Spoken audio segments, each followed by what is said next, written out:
എൻ്റെ ഒരു കുഞ്ഞുമോൻ, എൻ്റെ വൈഫാണ് ഇത്, ജാസ്മിൻ. ഞങ്ങൾ മജ്‌ലിസിൽ വരാണ്ട് 10-15 വർഷമായി.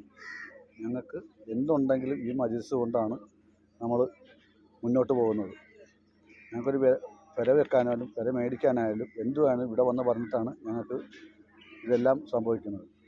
എൻ്റെ മോള് മരിച്ചു, മൂത്ത മോളായിരുന്നു. അതിൻ്റെ കേസ് ഞങ്ങൾ തോറ്റുപോകുമെന്ന് ഓർത്ത് ഞങ്ങളുടെ വക്കീൽ തോറ്റുപോയെന്ന് പറഞ്ഞാൽ അത് ഈ മജ്‌ലിസിൻ്റെയും വാവാടെയും വർക്കത്തുണ്ടായിട്ട് ഞങ്ങളുടെ കേസ് വിജയിച്ച് അവർക്ക് ശിക്ഷ 7 വർഷം ശിക്ഷയും 50,000 രൂപ പിഴയും കിട്ടി.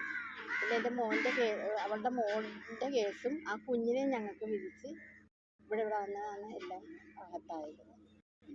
അതുപോലെ ഞങ്ങളൊരു ചെറിയ പെരയായിരുന്നു, അത് വിറ്റ് ഞങ്ങൾ പാവാട ചോദിച്ചപ്പോൾ പറഞ്ഞ് നല്ലൊരു പെര കിട്ടും. അതുപോലെ ഞങ്ങൾക്ക് മനസ്സിലറിഞ്ഞ 2 നല്ല പെരയാണ് പാവാട ഈ മജ്‌ലിസിൻ്റെ അനുഗ്രഹം കൊണ്ട് ഞങ്ങൾക്ക് കിട്ടിയത്. എന്ത് കാര്യവും ഒരു മുട്ടുസൂചി കുത്തുന്നെങ്കിലും ഞങ്ങൾ ഈ മജ്‌ലിസിൽ വന്ന് ചോദിച്ചിട്ടേ കുത്താറുള്ളൂ. അതിനുള്ള അനുഗ്രഹം ഞങ്ങൾക്ക് കിട്ടുന്നുണ്ട്.